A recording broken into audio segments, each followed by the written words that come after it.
Hello and welcome to Talk Notch. Today we're going to briefly talk about rape and some of the misnomers that can trip people up when confirming that they have been raped to themselves or others to make that confirmation. Things that I personally wish that I had known so that I could better understand what's going on. Now, keep in mind that there can be a lot of gaslighting about the subject about rape, especially if they're children. You know, a lot of the time when there is incestual relations, it tends to be the parent or parent figure, that's the majority, who molests the child. It does not obviously have to be limited to that, but and so because the authority figures in the house might be the perpetrators or the enablers of the other perpetrator, it is very common for families to discredit the child, silence the child, or even shun the child as crazy and trying to start problems. It's sadly incredibly common. Um, and it is disturbingly common as well for fathers or father figures to start to develop sexual feelings toward uh, their daughters, etc.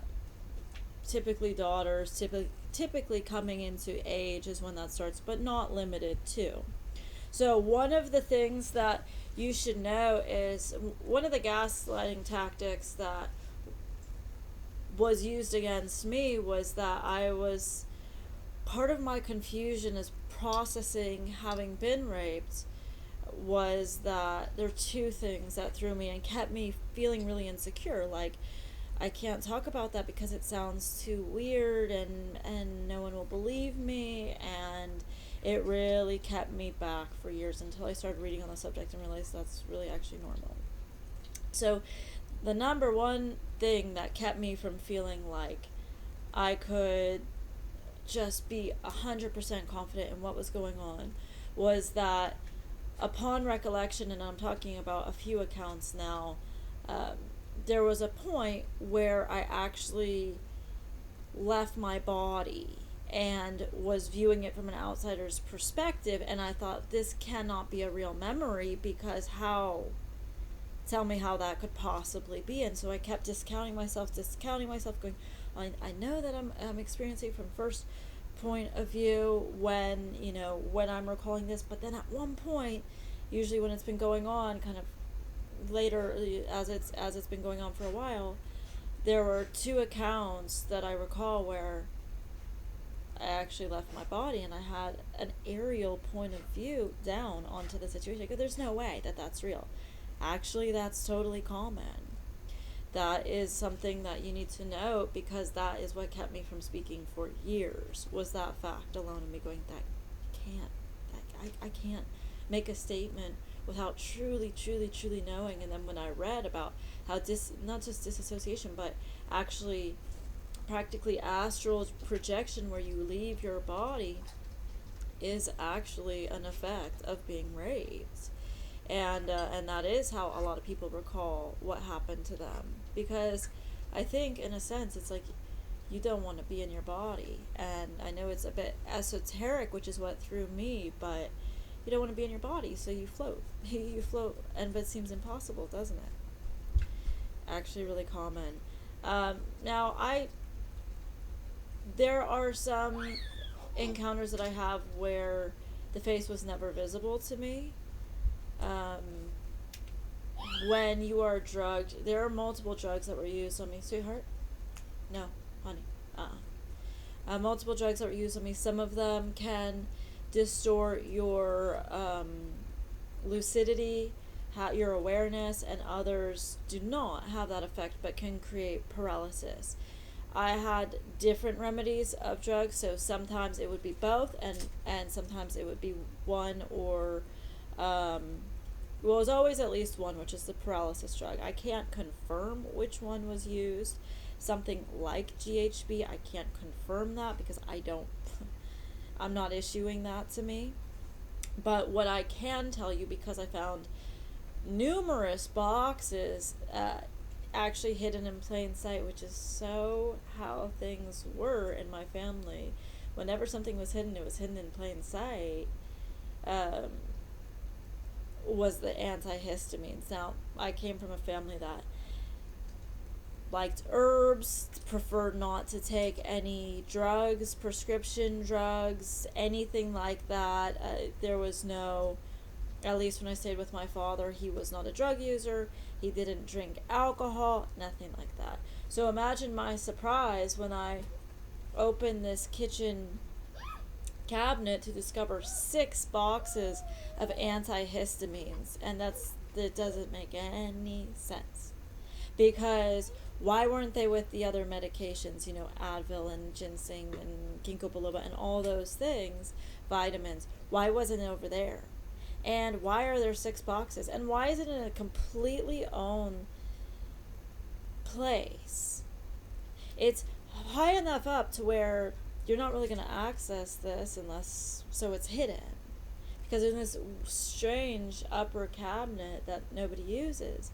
So not enough to where you open it and you're suspect of what that all means, but enough to where you go, why are there 6 boxes for a family that doesn't use antihistamines? Well, when I looked into that, having that recollection and the effects of that, what I can tell you is that when you are placed on antihistamines, it can distort faces. And I'll actually show you, it's really scary, what that looks like. So feel free to look this up. Before I show you the pictures, because it's scary, I like you to note there are several articles about Benadryl, which is interesting. I really only saw this sprout up over the past couple of years. Benadryl and antihistamines creating shadow figures, including figures with apparently glowing eyes. That's not what I saw, but and depression and histamine, bodily inflammation dampens levels of a feel-good serotonin neurons. Okay, so everyone is reporting seeing these shadow figures. It's in Psychology Today, it's on Reddit, it's in this magazine, The Delirious Cult of Recreational Benadryl Users, Shadow People and So-Called Hat Man with White Eyes. I mean, it's all over. Feel free to look it up. Now, it is actually a totally normal. Does not insinuate that you have some kind of mental illness. No, it is a reaction to this drug, and I actually would have had no idea had I not looked into this. I'm going to show you what it looks like. It's really scary, and what's confusing about it is that you can see the room perfectly. The room is the room. That's what doesn't make sense. And note that in the picture. So this is the reenactment of what it looks like when you are abusing either voluntarily or involuntarily. Now, note that you can see the blinds, you can see the windows, you can see. That's what's so confusing. And yet when you look, can you see faces? No.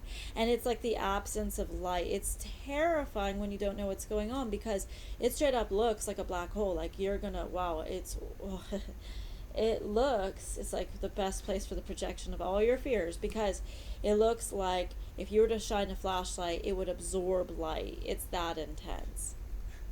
And so that is what it looks like when people are given antihistamines, Benadryl, interestingly enough.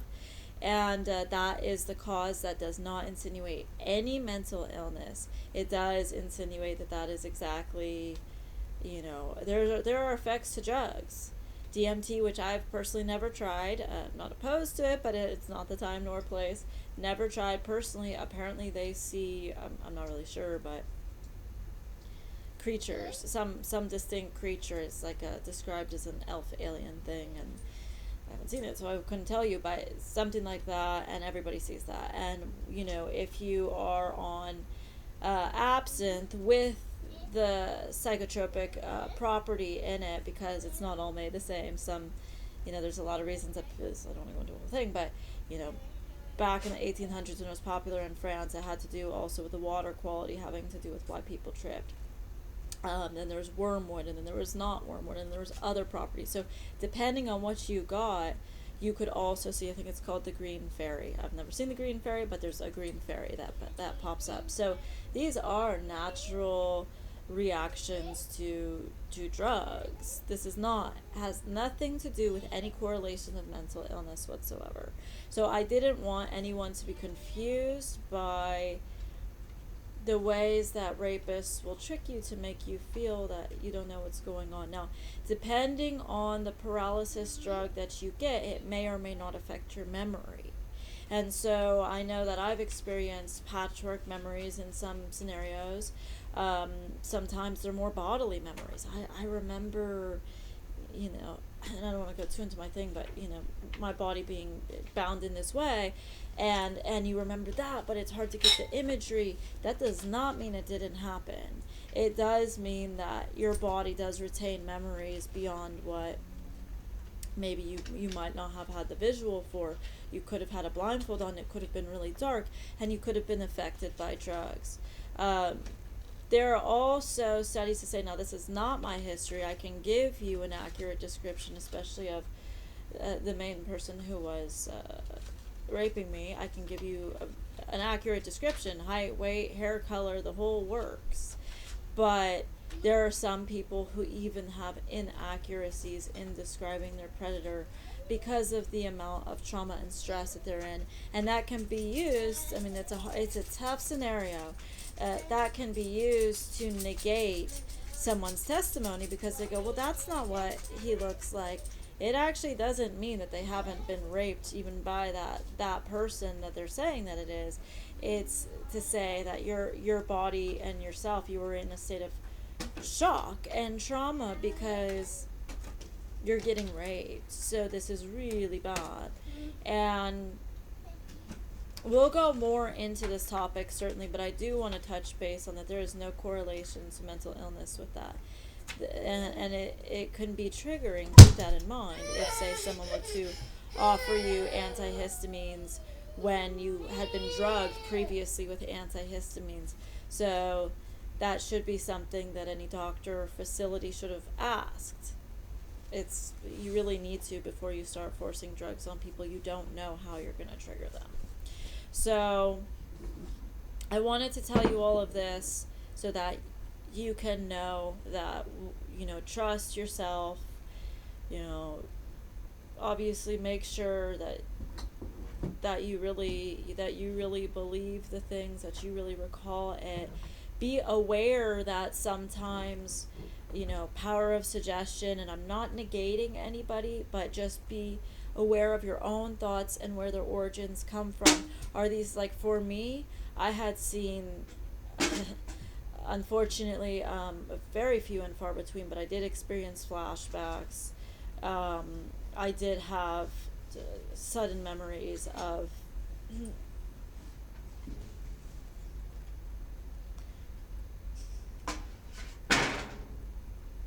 certain graphic attacks, and I had been understanding that there were forces before I felt comfortable to speak, because I didn't understand that you could float above your body. And so I was like, but how could it be? That can't have happened. But it's like, no, but you did walk away with permanent damage to your body. I mean, you do have these recollections very vividly. And some of it is, they say, like, blackout or brownout. Wait, sweetheart. Blackout or brownout. And sometimes you can have patchwork memory, and sometimes you may have no memory. But maybe you see evidence like semen or blood or whatever. That's something to be aware of, is bruising on your children or on yourself, or blood that's not really explained, or obviously semen. Look for signs like this if you are suspecting these things. But realize that certain combinations of drugs may make it very hard to be lucid. I did experience, I don't know if it was, I had not yet been administered the secondary drug, but I did experience once a total paralysis, but where my vision was not at all affected, and my memory is still totally clear, where I even watched the sunrise come up, okay? So, yeah, so I do know that there are paralysis drugs in which it does not affect your vision at all, or it does not affect your memory as long as you stay awake. and there are other combinations or other paralysis drugs. GHB does affect memory. Please stop. And so this is something to know as well. Thank you. This has been Talk Notch with Tara Jones, a social psychology channel. If you have any questions about rape or attacks, please let me know.